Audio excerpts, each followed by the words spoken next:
TDP Janasena పొత్తుల లెక్కలు తేలి సీట్ల పంపకాలు జరుగుతున్నా పవన్ పోటీపై మాత్రం ఇంతవరకు ఎలాంటి క్లారిటీ లేదు. అసలు ఎక్కడి నుంచి పోటీ చేస్తారన్న దానిపై ఊహాగానాలు తప్ప అసలు అప్డేట్ రావడం లేదు. ఆంధ్రప్రదేశ్ రాజకీయాల్లో ఇప్పుడు ఇదే హాట్ టాపిక్ గా మారింది.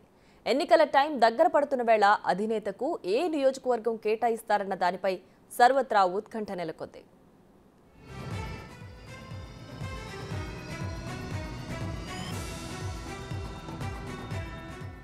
మొదటి నుంచి పవన్ కళ్యాణ్ భీమవరం నుంచి పోటీ చేస్తారన్న టాక్ నడిచింది. అయితే ప్రస్తుత రాజకీయాల పరిస్థితుల దృష్ట్యా పిఠాపురం వైపే పవన్ మొగ్గు చూపుతున్నట్లు పార్టీ వర్గాల్లో చర్చ నడుస్తోంది.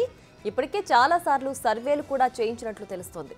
పిఠాపురంలో దాదాపు 91,000 కాపు సీట్లు ఉండడంతో అక్కడి నుంచి పవన్ బరిలోకి దిగితే గెలుపు అవకాశాలు పుష్కలంగా ఉన్నాయని అంచనా వేస్తున్నారు.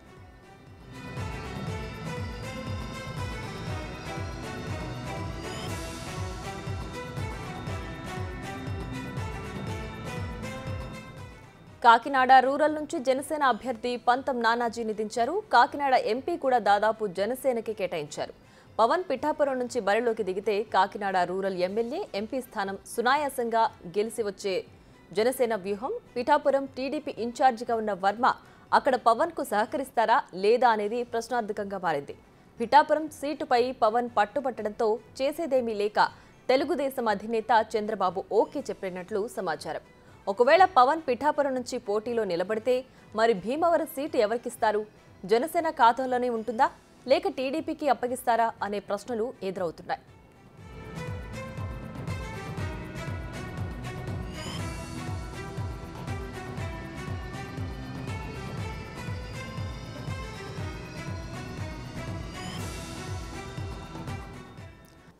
ఇక ఇదే అంశానికి సంబంధించి పూర్తి సమాచారం మా ప్రతినిధి శివ లైవ్ లో అందించడానికి సిద్ధంగా ఉన్నారు. శివ, చెప్పండి, ఎన్నికల వేళ దగ్గర పడుతున్న సమయం కొద్దీ పవన్ కళ్యాణ్ ఎక్కడి నుంచి పోటీ చేస్తారు అన్న దానిపై ఊహాగానాలు తప్ప ఇప్పటి వరకు అఫీషియల్ అనౌన్స్మెంట్ అయితే లేదు. భీమవరం నుంచి పోటీ చేస్తారని అనుకున్నప్పటికీ ఇప్పుడు పిఠాపురం ఆయన ఆశిస్తున్నట్లు తెలుస్తుంది. దీనికి సంబంధించి పూర్తి డీటెయిల్స్ ఏంటి? మొత్తం మీద చూసుకుంటే జనసేన అధినేత పవన్ కళ్యాణ్ ఈయన పేరు మొన్న జాబితాలో ఉంటుందని చెప్పి రాష్ట్ర వ్యాప్తంగా అభిమానులు ఎంతగా ఎదురు చూశారు.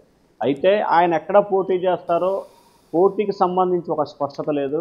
ఆయన పార్లమెంట్ నుంచి పోటీ చేస్తారా, అసెంబ్లీ నుంచి చేస్తారా అనే తెలియని అయోమయం అయితే నెలకొనుంది. మొన్నటి వరకు భీమవరం, ఆ తర్వాత తిరుపతి అసెంబ్లీ అన్నారు, ఆ తర్వాత అనకాపల్లి అసెంబ్లీ అన్నారు, ఆ తర్వాత కృష్ణా జిల్లా పెనమలూరు అన్నారు, ఆ తర్వాత విజయవాడ సిటీలో విజయవాడ పశ్చిమ అన్నారు. ఇట్లా రకరకాల పేర్లు, రకరకాల ఈక్వేషన్స్తో రోజుకొక చోట క్రియేట్ చేస్తూ రోజుకో నిర్ణయం తీసుకున్న పరిస్థితి కనిపిస్తూ ఉంది. వాస్తవానికి జనసేన అధినేత పవన్ కళ్యాణ్ చంద్రబాబు కలిసి 99 మంది అభ్యర్థుల జాబితా ప్రకటించారు. దీంట్లో జనసేన 5 ప్రకటించారు. ఆ పార్టీ పిఎస్సి చైర్మన్ నాదెండ్ల మనోహర్కి స్థానం వచ్చింది, కానీ పార్టీ అధినేతకు మాత్రం సంబంధించిన స్థానానికి మాత్రం ప్రకటన చేయలేదు. ఇక తాజాగా చూసుకుంటే గతంలో ఆయన పిఠాపురం నియోజకవర్గానికి సంబంధించి ఎక్కువ స్థాయిలో ఫోకస్ పెట్టారు. కాకినాడకు సంబంధించి కాకినాడ రూరల్ ఇప్పటికే జనసేన కోటాలోకి వెళ్ళిపోయింది. కాకినాడ ఎంపీ కూడా జనసేన తరఫున పోటీ చేసే అవకాశం కనిపిస్తూ ఉంది.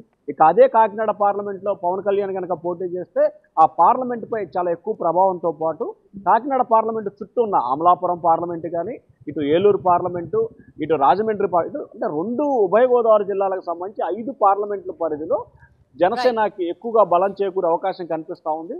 అది కూడా పవన్ కళ్యాణ్కి సంబంధించి పిఠాపురంలో చాలా ఎక్కువగా అవకాశాలు ఉన్నాయనేది ప్రధానమైన చర్చ.